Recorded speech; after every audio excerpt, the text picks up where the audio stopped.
El tema que vamos a tratar ahora se llama técnicas usadas en el estudio de los anticuerpos anti-HLA.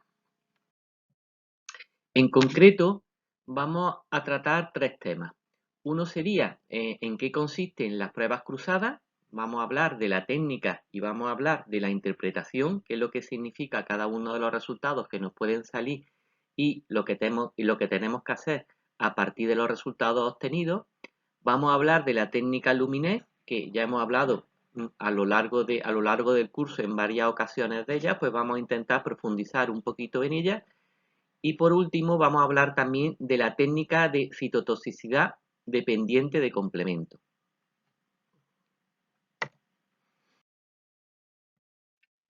Ya hemos dicho que para evitar el rechazo, los estudios que nosotros hacemos básicamente son de compatibilidad HLA.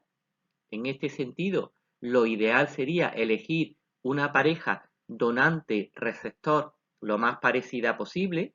La situación ideal sería no lo más compatible, sino totalmente compatible. El problema que tenemos es que sabemos que el HLA es tan polimórfico, hay hay tantos alelos diferentes de HLA que esta posibilidad prácticamente es nula, por lo tanto nos vamos a quedar en que consigamos la mayor compatibilidad posible. Y un dato también muy importante, que no tengamos anticuerpos preformados frente a aquellas moléculas HLA que nos van a poner que no compartimos, ¿vale? O sea, si el donante es A2, A3 y nosotros somos A2, A29, estamos viendo que el donante tiene A3 que no lo tenemos nosotros, por lo tanto, para nosotros sería una proteína extraña y podríamos tener anticuerpos preformados frente a ella. En este caso que hemos dicho, el donante es A2 y nosotros somos A2. No podríamos tener en ningún caso anticuerpos anti-A2, no sería un problema. Pues bien,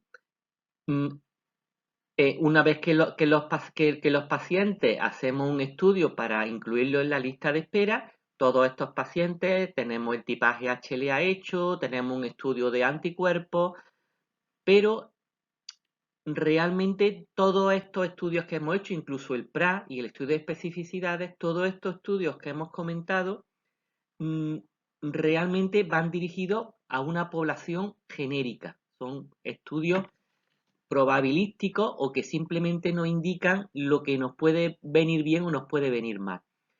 De todas maneras, la decisión definitiva no llega hasta que tenemos un donante concreto, porque en ese momento tenemos que aplicar los análisis que tiene una persona ante un donante concreto. Ya no estamos hablando de hipótesis, sino que ya estamos hablando de algo objetivo. Tenemos un donante y en ese momento tenemos que decidir si con lo que sabemos de este paciente sería un buen receptor o no sería un buen receptor.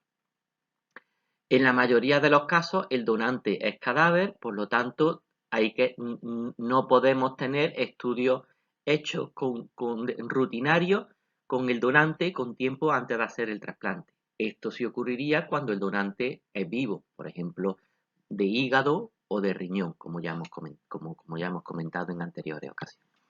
Pues bien, en el momento justo donde se genera un donante cadáver, en ese momento tenemos que decidir si frente a ese donante concreto, este receptor es bueno.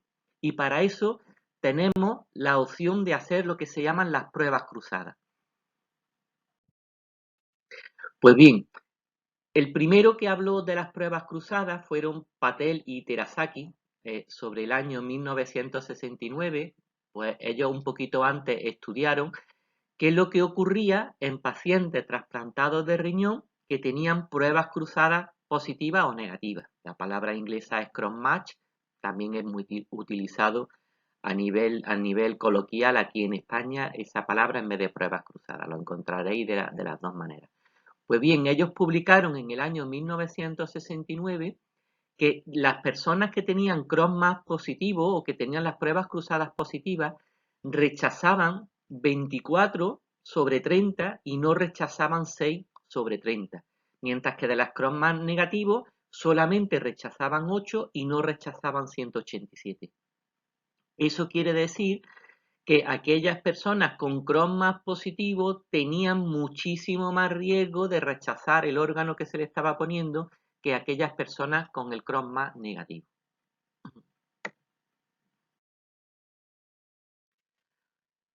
¿Cómo conseguimos las muestras para hacer las pruebas cruzadas? Pues bien, tenemos que extraer sangre del donante.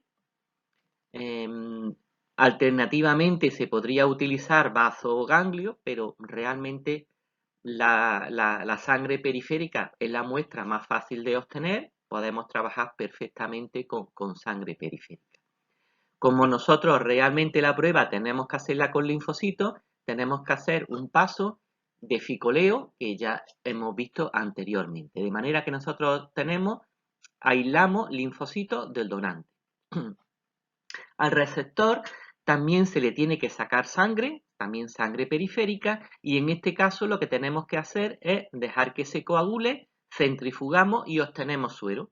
Y la prueba cruzada consiste en enfrentar suero del receptor frente a los linfocitos del donante. ¿Por qué? Porque en el suero están los anticuerpos, mientras que en los linfocitos en la superficie están las moléculas HLA. Por lo tanto, con la prueba cruzada, ¿qué es lo que vamos a ver? Si el receptor en el suero tiene anticuerpos frente a las moléculas HLA del donante que están en la superficie de los linfocitos. Ya comentamos en el primer tema cómo separábamos los linfocitos. Aquí vemos a la izquierda cómo estamos añadiendo la sangre. En la derecha, como vemos ahí, no sé, por encima de cómo tenemos las interfaces de ficoleo de donde tenemos que recuperar los linfocitos. En sí la técnica, ¿cómo se realiza? Tenemos, como hemos dicho, suero de los receptores y linfocitos del donante. Añadimos un microlitro a estas placas que ya en otras ocasiones hemos dicho que se llaman placas Terasaki mediante unas pipetas que se llaman pipetas de Hamilton, que tienen la característica de añadir de un microlitro en un microlitro. Dejamos incubar 45 minutos. Posteriormente añadimos suero de conejo, que realmente lo que estamos añadiendo es complemento, ¿vale? Y añadimos 5 microlitros de complemento. Y cuando pasan otros 45 minutos, ya en aquellos casos en el que los anticuerpos anti-HLA han reconocido los linfocitos, en la superficie de los linfocitos, una molécula HLA específica, se habrán unido a ellos, el complemento se habrá unido a este inmunocomplejo antígeno-anticuerpo y el complemento lo que habrá hecho es matar a las células. Cuando pasan 45 minutos, nosotros queremos ver si las células están vivas o están muertas. Y para esto, lo que hacemos es añadimos un colorante que es bromuro de tidio y naranja de acridina con un fondo de tinta china que lo que va a hacer es que lo veamos sobre un fondo negro, con lo cual el contraste va a ser más intenso. Esto tenemos que verlo con un microscopio de fluorescencia y lo veríamos estupendamente. ¿Veis? Aquí tenemos sembradas las placas de Terasaki. Se me ha olvidado comentaros que complemento se añade en 5 microlitros y de tinta china con naranja de acridina y bromuro de tidio es variable, 2 microlitros, 3, 4, dependiendo de los gustos de cada uno. No hay una cantidad específica. Esta prueba dura aproximadamente 2 horas 30 minutos. Tenemos que tener en cuenta que además de las incubaciones de 45 y 45 minutos, tenemos el tiempo para separar las células más el tiempo que tardamos en sembrar las placas, ¿vale? Y una vez que hemos terminado la prueba, tenemos dos posibilidades: que haya lisis o que no haya lisis, ¿vale? O sea, que haya células muertas o que no haya células muertas. Si hay células muertas, ¿qué es lo que significa? Que tenemos presencia de anticuerpos citotóxicos. Y con esto, ¿qué queremos decir? Que esta es una prueba de CDC, de citotoxicidad. Se va a basar en que el complemento mate o no mate células. Y el complemento mata o no mata células cuando los anticuerpos que estamos determinando son fijadores de complemento, que digamos que son, en la presencia de esos anticuerpos, son los de peor pronóstico. Por lo tanto, si hay lisis, Si hay muerte celular, la prueba cruzada será como positiva y esto sería una contraindicación del trasplante. Ese receptor no se puede trasplantar con ese donante. Si no hay presencia de anticuerpos, no hay lisis, quiere decir que no se contraindica que esta persona se trasplante con ese donante. ¿Cómo llegamos a una prueba cruzada positiva? Pues bueno, mediante una serie de eventos inmunizantes, también lo hemos comentado, transfusiones, embarazos o trasplantes previos.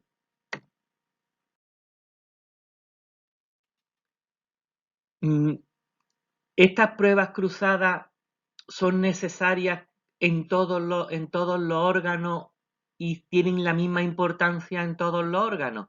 No, es variable. Antes de un trasplante de riñón y páncreas siempre se realizan y si son positivas hay contraindicación absoluta para hacer el trasplante. En pulmón y en corazón no da tiempo porque los órganos tienen un tiempo de isquemia más corto y no suele dar tiempo. En estos casos nos tendremos que basar en el CROSS-MAP virtual, que ya lo veremos posteriormente, en el estudio de anticuerpos que mientras el paciente está en lista de espera le hemos hecho.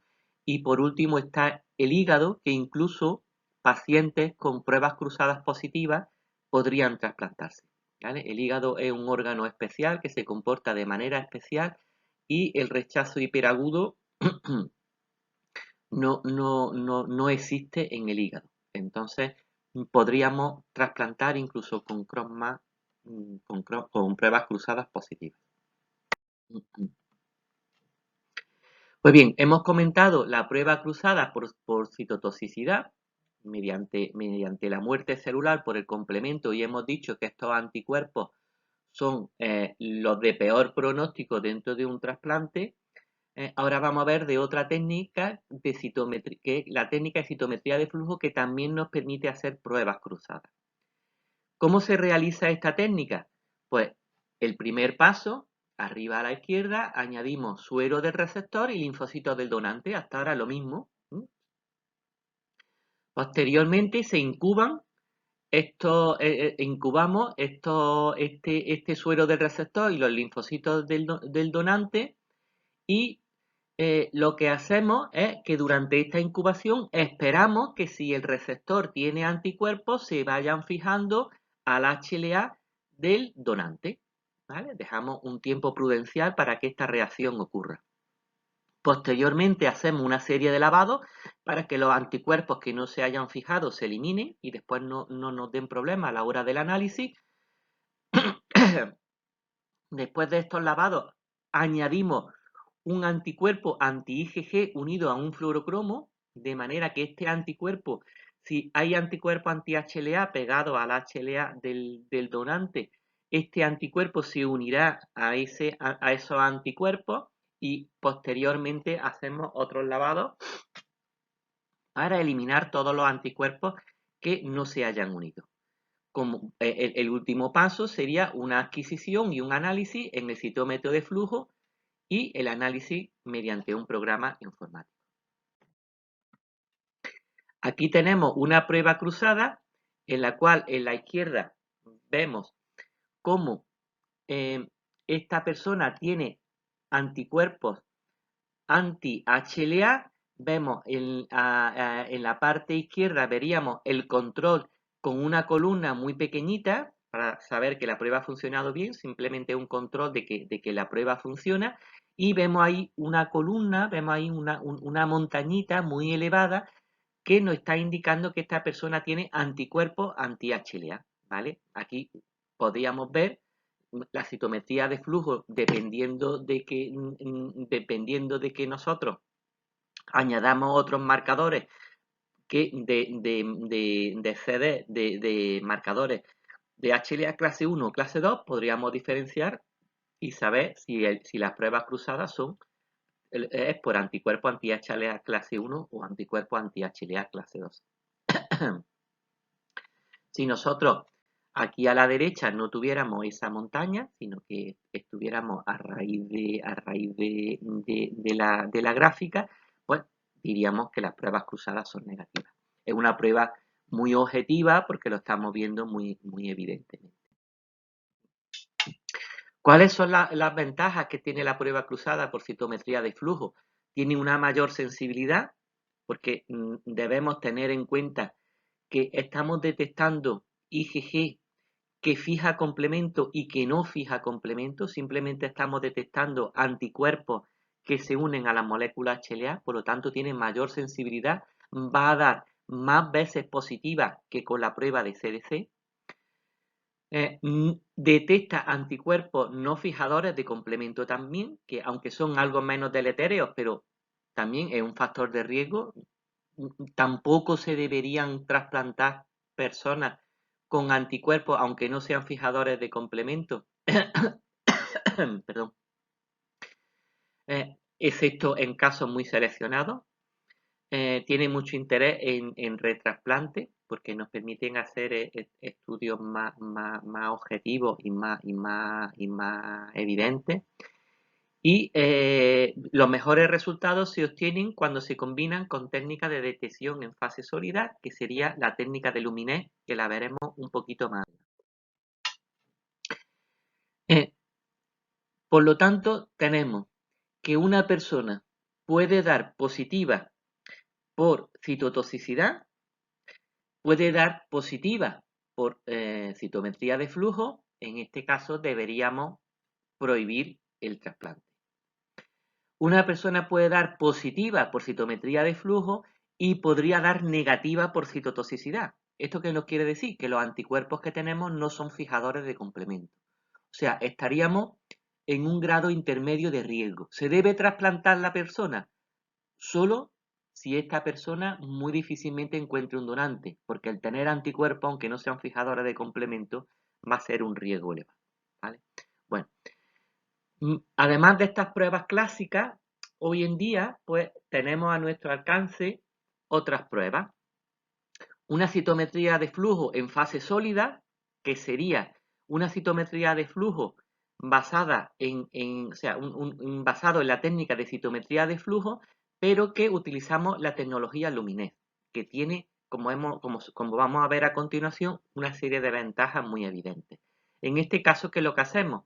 Aislamos las moléculas HLA del donante, las fijamos en una esfera y evidentemente van a ser pruebas frente a donantes específicos. No estamos haciendo un cross-match virtual, como hemos comentado en otros temas.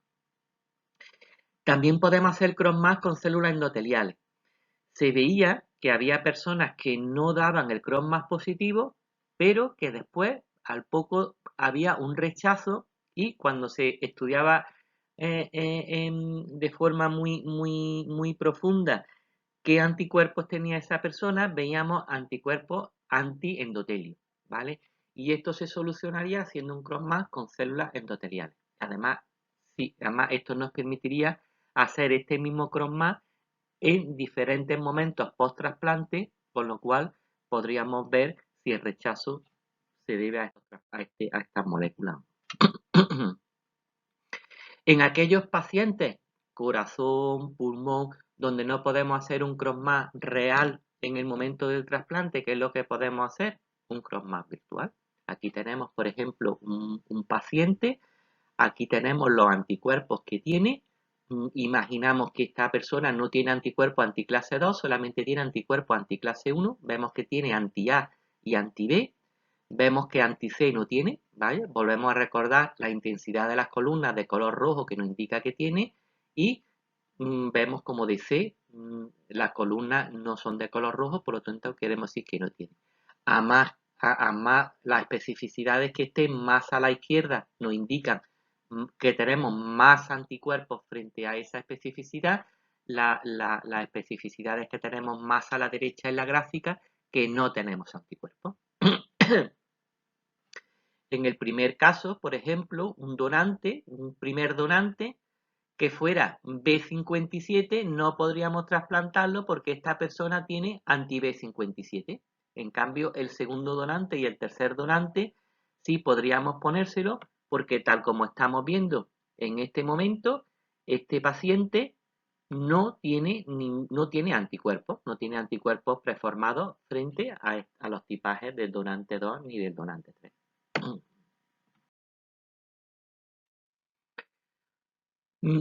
Por lo tanto, ¿cómo seleccionamos los receptores en el trasplante?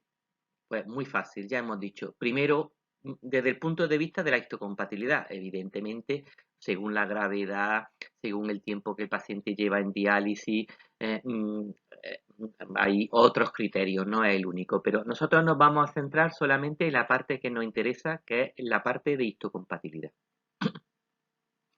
Seleccionamos aquellos la edad entre donante y receptor, siempre se pretende, sobre todo en riñón, que sean parecidos para que normalmente los órganos duren o sigan la vida natural de esa persona. Y si una persona con 70 años le ponemos un riñón con 20 años, ese riñón en teoría va a tener una vida mucho más larga que esa persona o al contrario, ¿vale? Pues para evitar eso, normalmente se cuadran los órganos con los donantes 5 o 10 años más o menos, ¿no? Pues bien, ¿cómo seleccionamos? Primer dato, compatibilidad. Segundo dato, que no tengamos anticuerpos frente a ese donante. Podemos hacer un cross-match previo para no perder tiempo en el cross-match real. Y después hacemos el cross-match real. De manera que con esto nosotros seleccionamos una serie de receptores locales de nuestro hospital. Normalmente riñón, donante en un hospital o en un área, los riñones se ponen en ese área. ¿Cuándo esto no es así? Pues hay dos circunstancias. Cuando esos riñones pueden ir bien para un niño que hay en una lista a nivel andaluz, entonces los niños tienen prioridad, o bien cuando esos riñones van bien para una lista de hiperinmunizados. Los hiperinmunizados hemos dicho que son personas, son pacientes en lista de espera que tienen anticuerpos frente a muchos anticuerpos, frente a mucha especificidad de HLA, con lo cual la probabilidad de encontrar un donante es muy escasa. Pues estas dos listas tienen preferencia y si nuestro riñón fuera aceptable para algún niño o para un hiperinmunizado de las listas andaluzas, pues tendrían prioridad y se tendría que enviar. Evidentemente, al centro que se envíe, ese centro tendría que enviar posteriormente un riñón a Córdoba, a nuestro área, más o menos con unas características parecidas.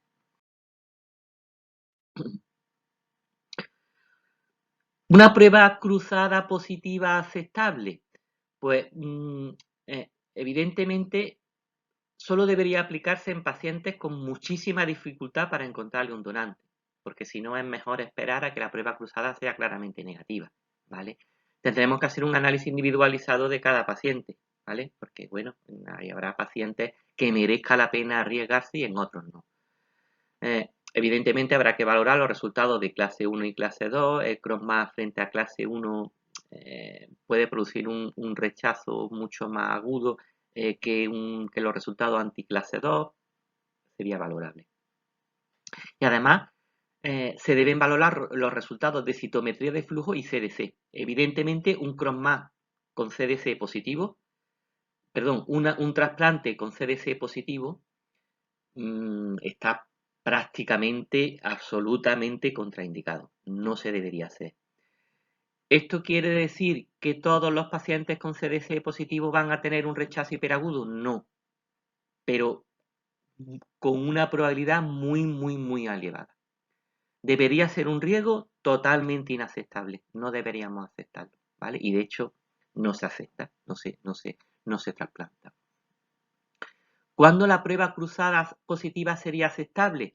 En aquellos casos que el CDC sale negativo, la citometría de flujo puede salir positiva, pero a lo mejor no de mucha intensidad, y cuando analizamos los anticuerpos por un cross-match virtual, vemos que no tienen un título elevado. Bueno, pacientes hiperinmunizados, que sabemos que la probabilidad de encontrar un donante va a ser cero, no lo podríamos plantear, al menos planteárnoslo. No con seguridad que se trasplanten, pero sería planteable, ¿vale?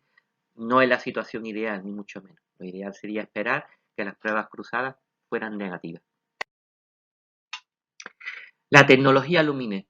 Cuando hablamos de tecnología Lumine, estamos hablando de una tecnología muy paralela, por no decir semejante o idéntica a la tecnología de citometría de flujo.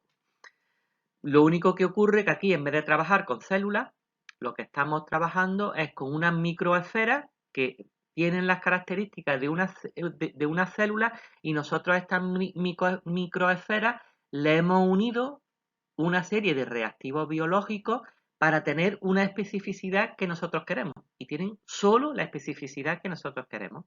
Una célula puede tener diferentes especificidades. Una de estas microesferas puede tener diferentes o una sola, dependiendo de lo que nosotros le peguemos, ¿vale? Por lo tanto, los componentes, ¿cuáles son? Pues básicamente lo de una citometría de flujo, excepto que sustituimos las microesferas por células de la citometría de flujo. Pues, como hemos comentado, el Luminet está basado en la citometría de flujo. Se basa en que un analito, ADN, anticuerpos, por eso nos permite determinar anticuerpos, por eso nos permite hacer tipaje HLA, porque podemos pegar ADN también, es pegado o capturado en la superficie de una microesfera de una manera muy específica, de manera que nosotros sabemos exactamente lo que hay ahí. Y además, nosotros podemos tener muchos grupos de microesferas, por lo tanto, y cada una de estas microesferas podemos añadirle un analito determinado, un antígeno determinado o una secuencia de ADN determinada. Por lo tanto, podemos ver anticuerpos o secuencias de ADN que hibridan con grupos de microesferas diferentes, incluso hasta 100 analitos, aunque hay métodos para más, pero básicamente hasta 100 analitos, hasta 100 especificidades diferentes podríamos ver en cada ensayo. ¿Cuáles son los aparatos necesarios? Pues básicamente lo de la citometría de flujo. Un lector o un citómetro de flujo básico, un dispensador de fluido, una plataforma y un programa de adquisición o de análisis, un ordenador.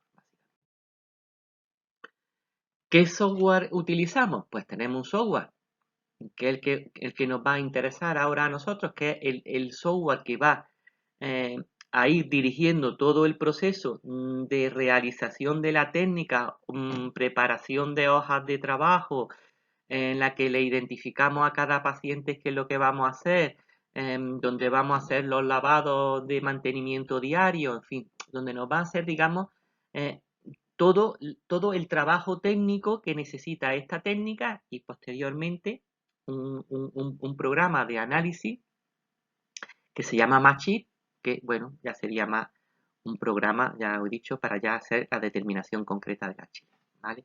Pero el programa este Exponent es un programa que se ve muy fácilmente, muy intuitivo, con unos gráficos muy evidentes que nos va a permitir trabajar con él muy cómodamente. Y en él, bueno, ya hemos comentado, permite el control de fluoralizador para realizar la calibración, se puede programar el experimento, podemos poner protocolo con la identificación de las muestras, posteriormente nos lee la muestra y posteriormente podemos volver a reprogramar otro experimento o bien apagar el.